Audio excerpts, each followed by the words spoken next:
Vamos a abrir nuestras Biblias en el Evangelio de Juan, capítulo 5, y vamos a leer un milagro de Jesús, y vamos a empezar con el versículo 1.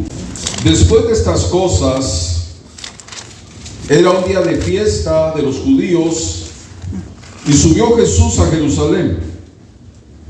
Y hay en Jerusalén, a la puerta del ganado, un estanque, que en hebreo, es llamado Betesda, el cual tiene 5 portales.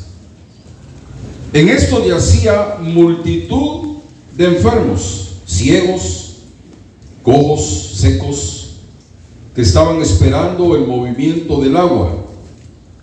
Porque un ángel descendía a cierto tiempo al estanque y revolvía el agua, y el que primero descendía en el estanque después del movimiento del agua era sano de cualquier enfermedad que tuviese.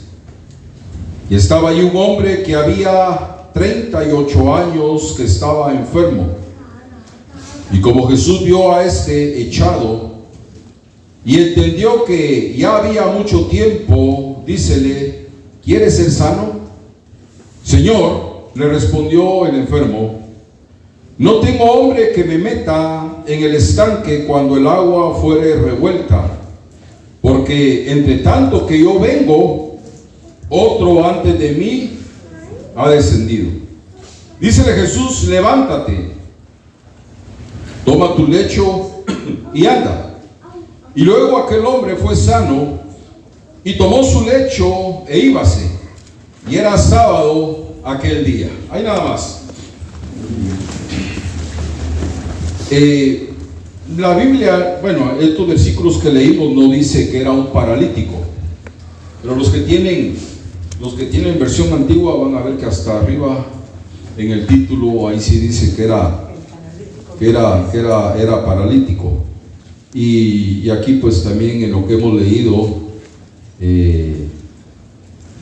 Jesús le ordena que se levante y que ande. Entonces sí nos da a entender pues que era un paralítico. Hemos dicho en otras ocasiones que cuando el hombre desobedeció en el huerto del Edén, ahí se abrió una puerta para que entraran 3 maldiciones: el pecado, la enfermedad y la muerte.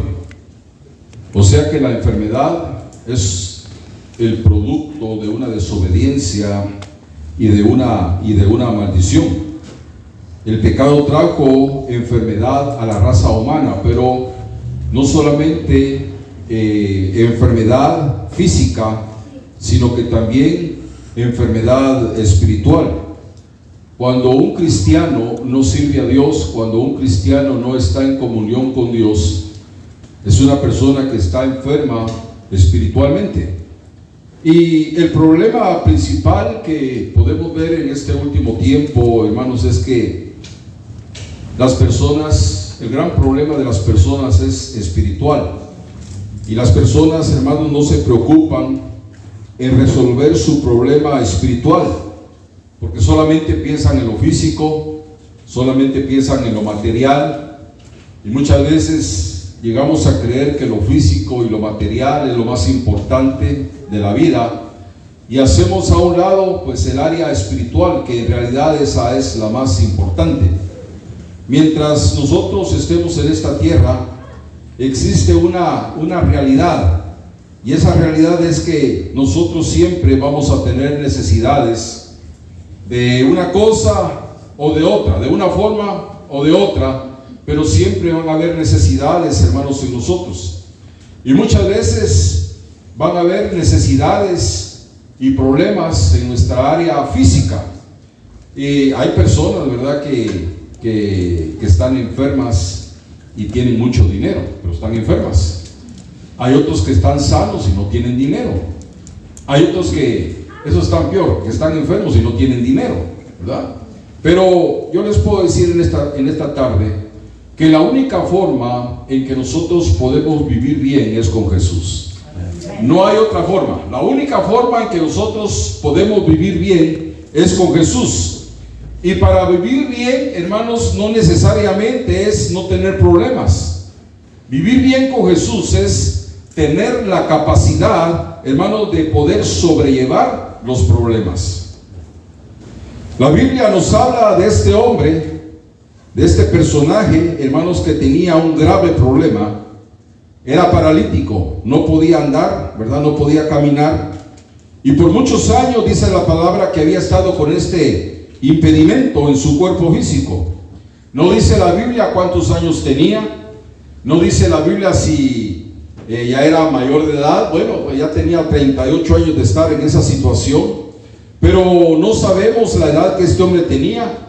Posiblemente había pasado ya la mitad de su vida, ¿verdad?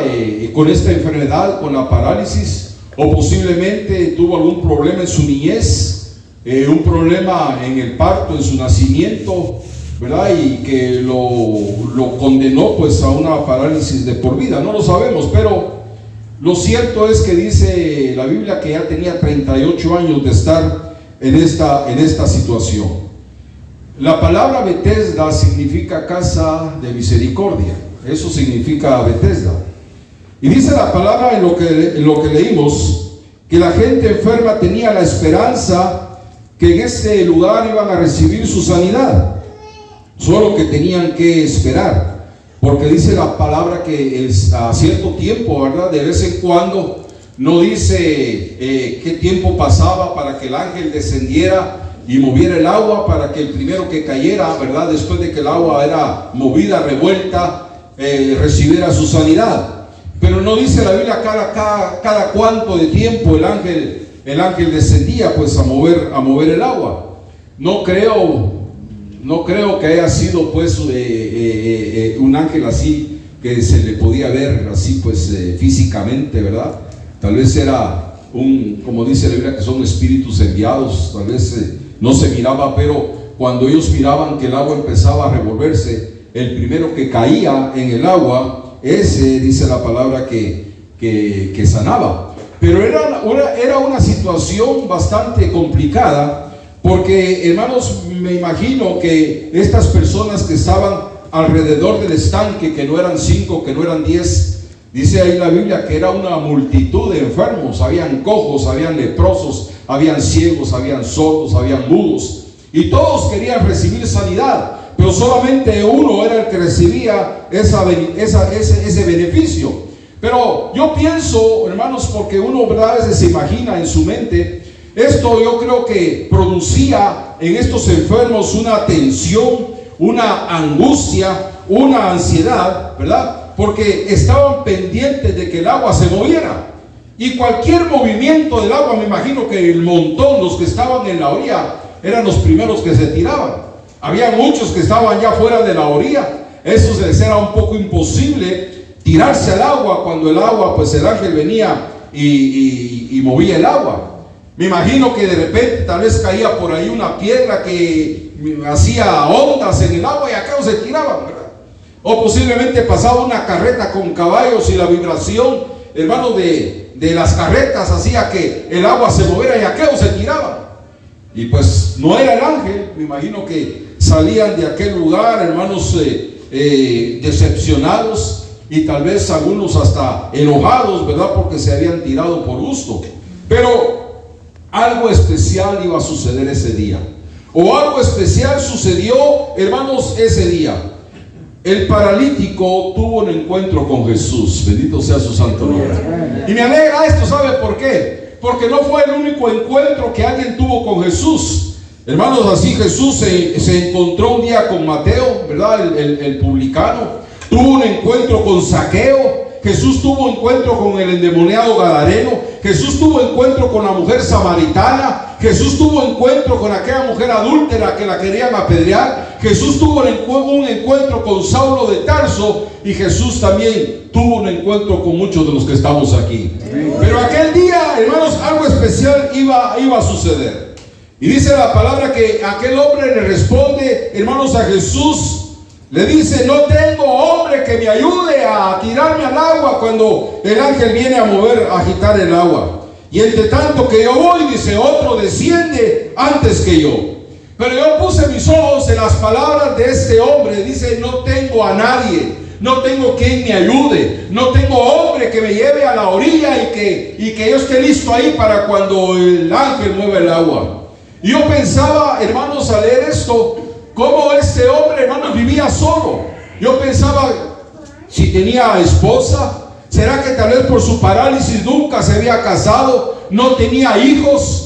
Posiblemente, hermanos, la familia lo había abandonado. ¿Dónde estaban sus padres? La situación, hermanos, para este hombre era una situación bastante difícil, porque no solamente tenía que lidiar con su invalidez todos los días, sino que también, hermanos, este hombre vivía en una profunda soledad. No tengo quien me ayude, estoy solo.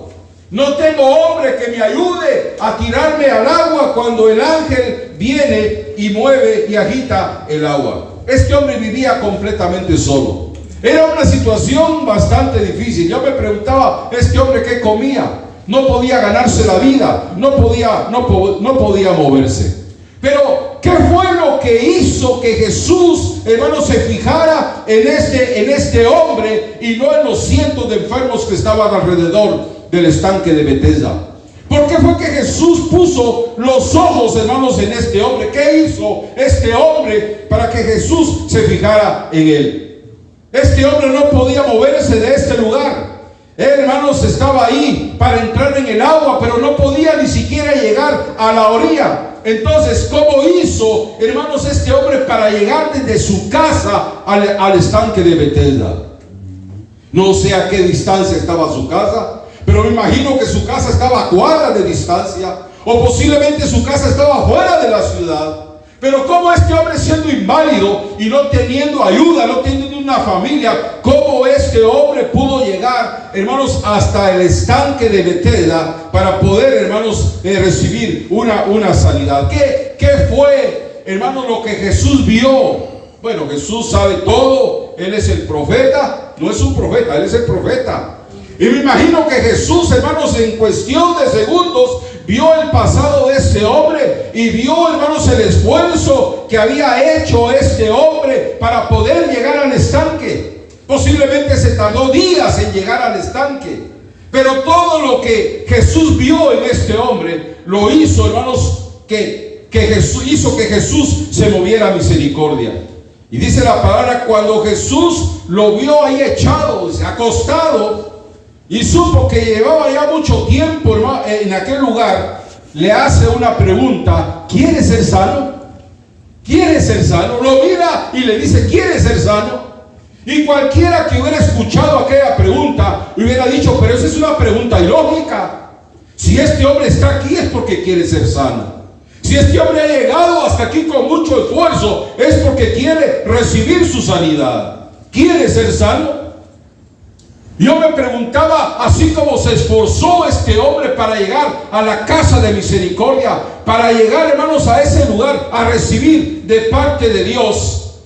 Yo me preguntaba, hermanos, ¿cuál es nuestro anhelo? ¿Cuál es nuestro deseo? ¿Cuál es el esfuerzo que nosotros, hermanos, hacemos para llegar hasta la casa de misericordia? O en otras palabras, para llegar, para venir, hermanos, a este santo lugar. Yo sé de muchos que llegan de su casa, unos no comen, sino que solo se cambian y se vienen. Otros, bueno, solo comen a la carrera y se dejan venir. La semana pasada William venía de su trabajo, todo sucio con el pantalón de trabajo, ¿verdad? Porque del trabajo se vino para acá. ¿Cuál es el esfuerzo que nosotros hacemos para venir aquí? Yo sé que hay hermanos, hermanas que se esfuerzan después de 8 horas trabajando, lidiar con este tráfico, llegar a la casa rápido, tal vez a hacer algo rápido de comida y venirse todavía a la iglesia, pero no dejan de venir. Aquí están siempre, se esfuerzan por estar en la casa de Dios.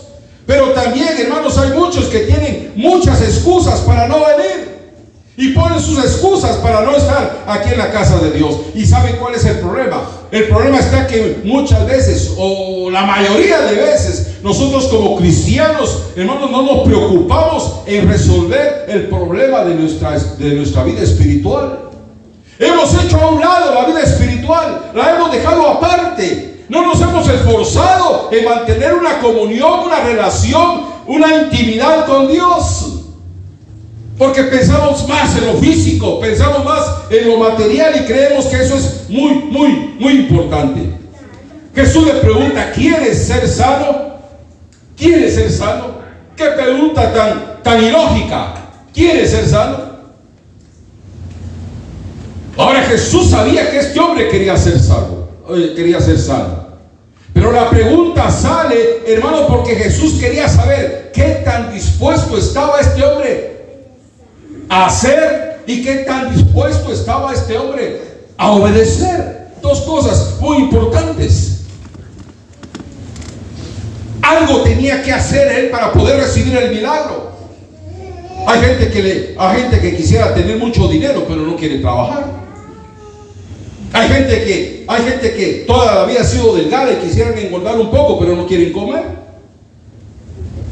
Muchos quieren recibir sanidad, muchos quieren recibir, hermanos, liberación, muchos quieren recibir bendiciones de parte de Dios, pero no están dispuestos a hacer absolutamente nada ni a obedecer. Y eso es imposible. Jesús sabía la necesidad que este hombre tenía, pero le hace la pregunta, ¿quieres ser sano?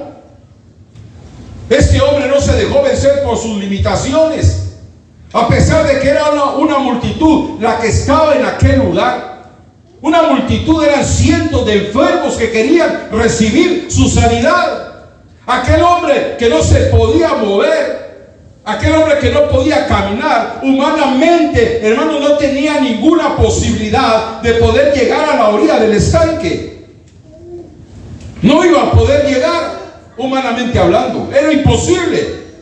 Pero este hombre, a pesar, hermano, de ver las imposibilidades, viendo que no podía, él siempre esperó el momento oportuno. El hecho está, hermanos, que no se desanimó, porque siempre, me imagino que día y noche, aquel hombre estaba en aquel lugar. ¿Por qué? Porque quería recibir su sanidad, porque quería recibir algo bueno, hermanos, para su vida. ¿Cuál es el esfuerzo que nosotros hacemos para nuestra vida espiritual? ¿Cuál es el esfuerzo que hacemos nosotros para venir a la iglesia? Dios mira ese esfuerzo. Dios conoce ese esfuerzo. Por eso, hermanos, una vez más lo que dice el escritor a los Hebreos capítulo 10 y versículo 25, que no dejemos nuestras congregaciones como muchos la tienen por costumbre. Porque cualquiera puede decir, es que yo allá en mi casa, allá busco a Dios. Allá en mi casa yo recibo de Dios. El crecimiento Dios lo da aquí en la iglesia. Y recordemos lo que dice el salmista, que hay una bendición muy especial cuando estamos todos juntos en armonía adorando a Dios. Ahí dice, envía Jehová bendición y vida eterna. Gloria a Dios. Claro, usted busca a Dios allá, y claro, usted va a tener su bendición si busca a Dios, si ora, si ayuda en su casa. Claro que va a tener una bendición. Pero el estar aquí reunidos es una bendición muy especial. Muy especial. Amén. Yo cuando leo, hermanos, este pasaje, yo pienso, hermanos, que el Espíritu Santo nos está señalando que es más grave el problema del alma, el problema espiritual, el problema de la mente, el problema de las emociones, hermanos, que la enfermedad física.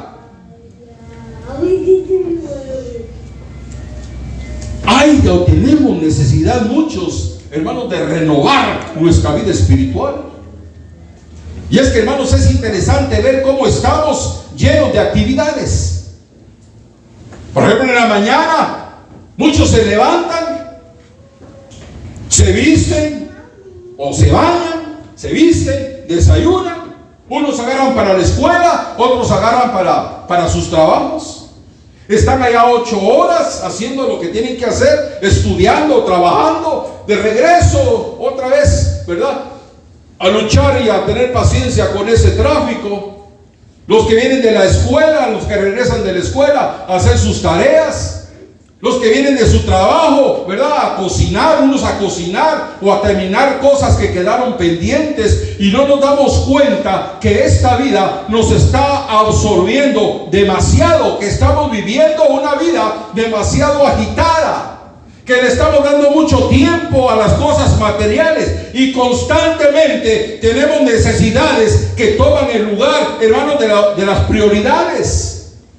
Porque por estar dándole mucho tiempo a las cosas materiales, se nos olvida, o no se nos olvida, hacemos un lado las prioridades, la vida, hermanos, en Dios, esa comunión con Dios. Esa vida espiritual que Dios demanda de nosotros. Y en realidad vivimos una vida muy agitada y pareciera que siempre estamos navegando en un mar agitado. El domingo nos reunimos, ¿verdad? El domingo nos reunimos y alabamos a Dios y adoramos a Dios. Pero el resto de la semana, ¿qué? Adoramos a nuestros dioses. Y no me estoy refiriendo a los muñecos de barro, de hierro o de yeso, sino a aquellas cosas que toman el lugar de Dios. Aquellas cosas, hermanos, que toman las prioridades en nuestra vida. Y ese es el problema, que lo que tiene que estar de primero está de último, y lo que está de último lo ponemos de primero. Y ahí es el gran problema de nosotros. Y creemos que así como estamos viviendo, llevando este evangelio, que así estamos bien. Que si el Señor Jesús viene, pues nos vamos. Pregúntale usted a cualquier cristiano y todos dicen que se van con Jesús en el día del rapto, o en el día del arrebatamiento. Ese es el arma que el diablo está usando en este día, y un arma que le está dando efecto, un buen resultado: hacerle creer a la gente que así como están bien. En una ocasión que venía yo de Guatemala, en el avión me senté a la par, o me sentaron a la par de un americano. Y ahí venía él, yo venía, él en sus cosas, yo en mis cosas. Pero por allá le agarró por platicar conmigo. Y me empezó a contar que vivía allá en Guatemala, que le gusta la comida de Guatemala, que le fascinan las tortillas y que el pollo en pepián, pero le gusta más el jocón. Bien. Y yo en cada comida me como 3 tortillas. Y iba a platicar ahí. Ya que habíamos ahí hablado un rato, le digo yo que para dónde iba. Me dijo: voy para Oregon, y voy a dar una conferencia a pastores, me dijo. Hasta ahí me lo dijo. Voy a darle una conferencia a los pastores, voy a estar ahí tal día, me dijo. Yo no me había identificado todavía como cristiano, ¿verdad? Y voy a darle una conferencia a pastores. Se van a reunir unos pastores ahí, y yo les voy a dar una conferencia. Cuando me dijo eso, me extrañó y me quedé hasta con los ojos pelados, ¿no? Porque durante todo el vuelo ya se había echado como 3 copas de licor. Y en eso, y cuando se acabó el licor, le dice a la llega una zapata y dice: ¿necesitas algo? Le dice: ¿me puedes dar una 805? Le dice. Y 805, yo nunca había oído eso, ¿verdad? Y fue, y cabal, le trajo una botella 805. Yo dije: yo he viajado muchas veces en avión y nunca he pedido una 805, que nunca no la conocía. Y siguió platicando, y entonces la puso así en medio, ¿verdad? Y que si la 805 es una cerveza. Y al rato otra vez, otra 805. Se aventó 3 copas de puro licor, 2 cervezas. Y al rato se quedó callado y puso las manos así. Y yo vi que empezó a mover los labios y dije: este estaba orando, pues está más allá que aquí. Bien entonado. Pero la gente cree que así está bien. Ellos creen que así se van a ir al cielo. Y eso es lo que el diablo mete en las cabezas de las personas, que así como están, así se van a ir al cielo. Y no es así, no es así. El Señor quiere que obedezcamos su palabra. Dice que cuando Jesús le dice a este hombre: levántate, ¿Me están escuchando? Ya voy a terminar, ahorita termino. Cuando Jesús le dice a este hombre, levántate, ¿ese hombre ya estaba sano? Sí. Les pregunto, cuando Jesús le dijo, levántate, ¿ese hombre ya estaba sano? No estaba sano todavía. Porque primero Jesús quería ver si obedecía. Este hombre pudo haber dicho, no, Señor, yo no me puedo levantar, es imposible. Tengo 38 años con las piernas ahí torcidas, tumidas, que no las puedo mover. Pero este hombre no dijo nada, obedeció a lo que Jesús le estaba mandando. Levántate, le dijo. Y cuando él hizo el intento de levantarse, porque eso es, hermanos, a lo que debemos de ponerle coco. Cuando una persona obedece la palabra de Dios, esa obediencia le produce fe. Y cuando esa fe, hermanos, se activa, eso lo lleva a uno, hermanos, a recibir el milagro que está pidiendo, a recibir la sanidad, a recibir la solución del problema, a recibir la contestación de las peticiones. Pero primero hay que obedecer. Pero para obedecer, es que es como una escala. ¿Cómo alguien va a obedecer algo que no conoce, que no sabe? Si yo voy a obedecer la Biblia es porque yo conozco la Biblia, porque leo la Biblia, porque escudriño la Biblia. Nadie va a obedecer algo que no entiende, algo que no sabe. Este hombre le dice, Jesús dice, levántate. Aquel hombre obedece en el intento, en la obediencia. Hermano, recibe fe para recibir su sanidad. Es lo mismo que pasó con Moisés. Moisés se presenta delante de Faraón, ¿verdad? Y cuando está delante de Faraón le dice Dios, tira la vara. Quería Dios mostrar su poder. Tira la vara ahí delante de Faraón. ¿Y qué pasó? La vara se volvió en una serpiente.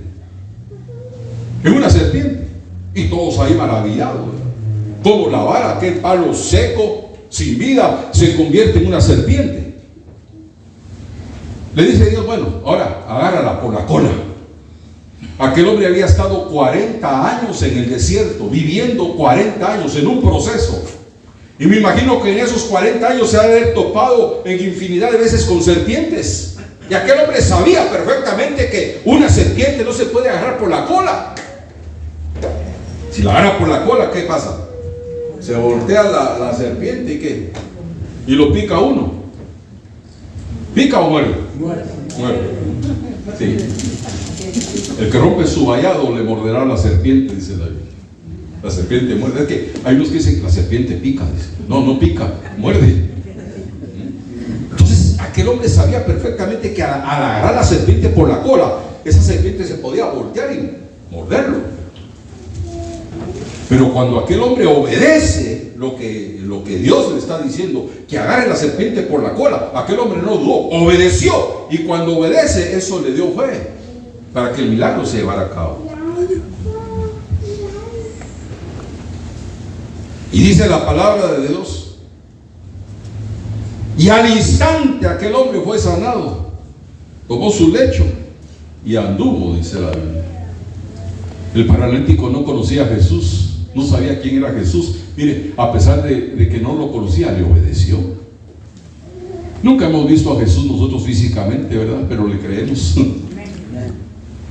Yo no he visto a Jesús, hermanos, físicamente, pero creo en las promesas que Él dejó para mi vida, hermanos, aquí en la palabra de Dios. Usted lo cree también, ¿verdad? Este dice que no conocía a Jesús, porque en el momento que Él se levantó y mira que está sano, empieza a caminar, a moverse, dice que Jesús se fue. Se fue. Ni tiempo a darle gracias le dio. Por eso es, hermanos, no miremos nuestro problema, no miremos la enfermedad, miremos la fe que Dios nos ha dado y también, hermanos, la disposición de obedecer a Dios. La disposición de obedecer a Dios. Hay que obedecer para que, hermanos, haya fe en nuestra vida y que esa obediencia, que esa fe nos lleve, hermanos, a tener una vida espiritual productiva, a no ser como aquella higuera seca que Jesús, hermanos, tuvo que maldecir. Les voy a terminar en esta noche con este versículo. Dice la palabra de Dios: porque no tenemos un sumo sacerdote o un pontífice que no pueda compadecerse de nuestras flaquezas, sino uno que fue tentado en todo según nuestra semejanza, pero sin pecado. Acerquémonos pues confiadamente, ¿a dónde es? Hasta el trono de la gracia, para alcanzar misericordia y hallar gracia para el oportuno socorro. Gracias a Dios por esto, porque estos milagros, mire, cada milagro que Jesús hizo, ahí hay una enseñanza, hay una enseñanza. Pero debemos de entender que es prioritario, que es más importante nuestra vida espiritual que nuestra condición física. Jesús siempre que sanó a alguien le dijo: tu fe te ha salvado. No le dijo te ha sanado, tu fe te ha salvado, porque para Dios es más importante nuestra vida espiritual que nuestra vida física, porque nuestra vida espiritual es la que nos va a llevar al cielo. Nuestra vida espiritual es la que nos mantiene en comunión, en contacto, en intimidad con Dios. Así que gracias a Dios, seamos sabios como este hombre, obedecer a todo lo que Dios nos manda. Y ahí está, hermanos, la bendición para nuestras vidas. Que Dios bendiga esta palabra, que Dios bendiga este mensaje. Amén.